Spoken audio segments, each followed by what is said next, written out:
Hello, this is Miss Stephanie. Welcome to our virtual grief support activities for youth and their families. On today, we are going to show you some activities that you can do together as a family as you go through your grieving process.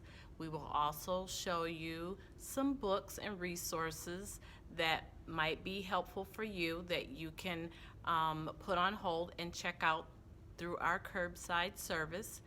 And I will give you a few stages of grief that will perhaps help you have more discussion with your family and your kids so that you can grieve properly together. Every month that we have a virtual grief support activity for youth and their families, our goal is to try to supply you with a grief support kit that you can do together as a family. Last month, in December, we had a memory box that we had put together that had resources and supplies in it where you could put together memories of a loved one that you have lost, or you can put feelings inside of the box. And we had information as it relates to grief, and we also had an ornament. We still have some of those supplies available if you would like to come and request a grief support activity for December. This month, what we're going to do is we are going to focus on memories of our loved ones. So you will have an opportunity to make a memory bracelet, and also in your kit you will receive a candle, and you will also receive a battery, and you will receive beads and the strings to go along with that kit. So stay tuned, stay connected with the rest of this video, and I will walk you through what that activity can look like as a family.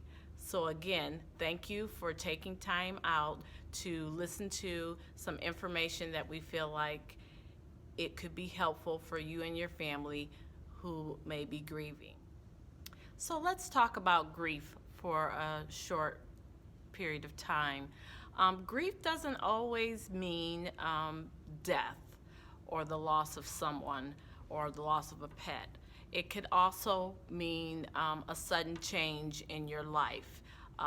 It could be divorce. It could be a change of school. It could be a change in friendship. It could be anything that just rapidly makes you have to adjust in your life and you're having a hard time dealing with it. Also, grief looks different for everyone. It's not based on time. It's not based on experience. Grief is grief. And there are stages of grief, which is what I would like to share with you today. But before I get started, I would like to let you know in any of the stages, and it doesn't necessarily mean they're in this order, it could look different for each child, for each person.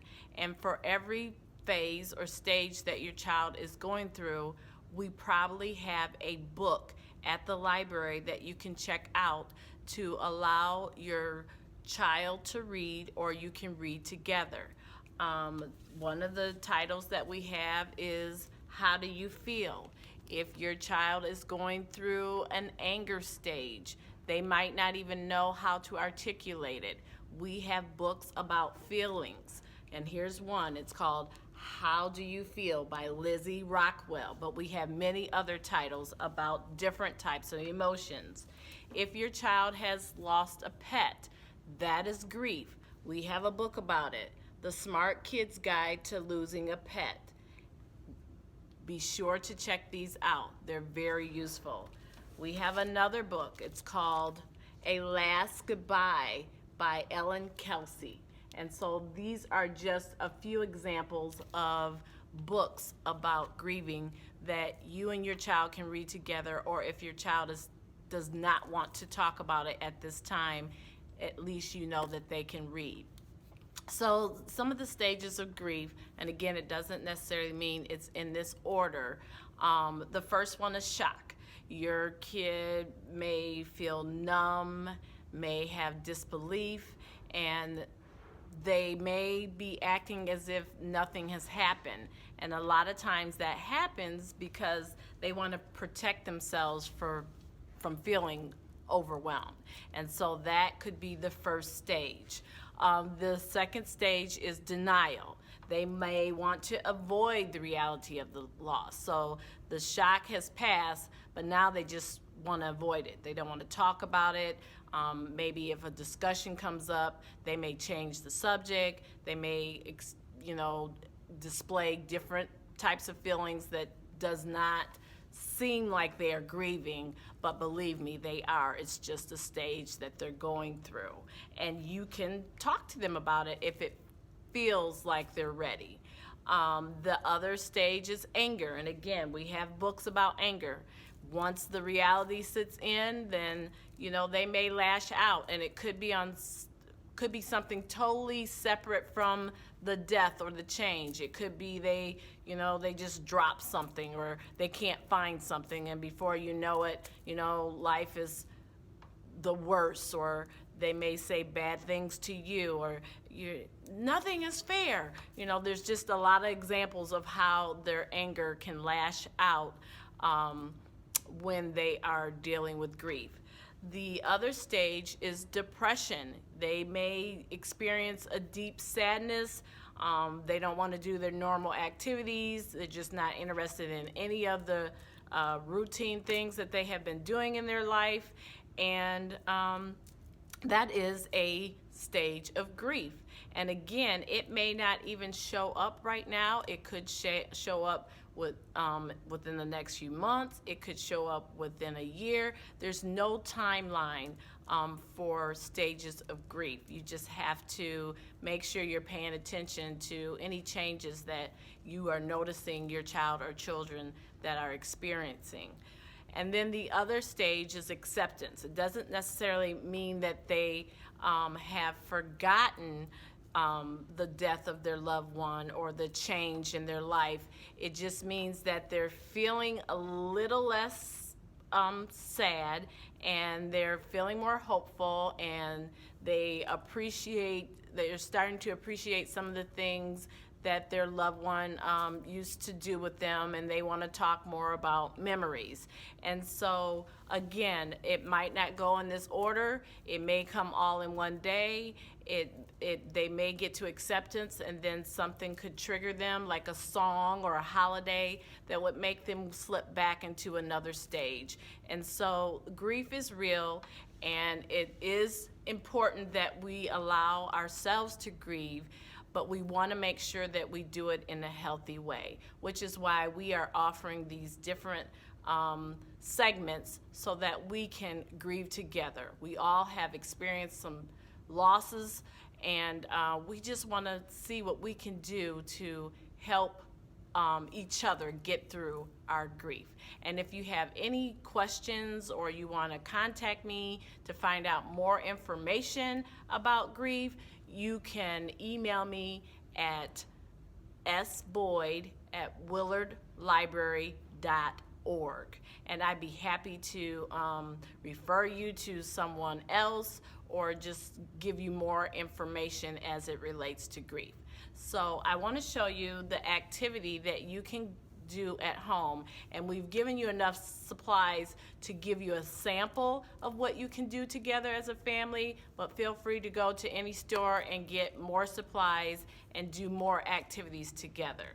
So the activity kit that we will have available, and all you have to do is call our curbside number 968-8166 and let them know that you are interested in a grief kit. So the kit that we have available for you for January is the memory bracelet. And an example of what I have done, I just recently lost my mother, and so there will be a sheet inside your kit, and you will identify different things as it relates to a color. So the first one says, place a bead on your bracelet to represent your loved one's favorite color.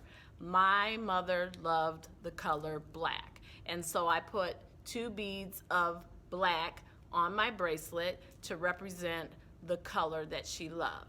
And then there will be other things. Place a bead on your bracelet to represent maybe their favorite sport. And so you would think of the color and maybe their favorite sports or their favorite team is Michigan. So you can put blue and gold, and you can put as many beads on here as you want. We will have a few available for you in the bag that will be in your kit, but again, you go to the dollar store and you can find more beads. There will also be charms in there. We have a few samples of charms in the bag and string, but if you run out, go to the dollar store. I'm sure they have more. Then also in your kit, you will receive a battery lit candle, and we will supply the candle and the battery, and then there is going to be a goodbye letter. So it is important to have a discussion as a family or with your child or with your children if they are ready to accept the loss of their pet or the loss of a loved one or a loss of something or a relationship. And the goodbye letter says to, and it says, I'm saying goodbye because. And so you may have to help them write it out. They could draw a picture, you can have a discussion, and as you're doing that, you can have your candle lit so that they can have some type of closure in their grief support, in their stages of grief. And so we hope that this small information will be what you need to kickstart healthy grieving with your family. And so thank you for watching, and you'll see us again next month with another grief tip and another grief kit. Thank you. Have a good evening.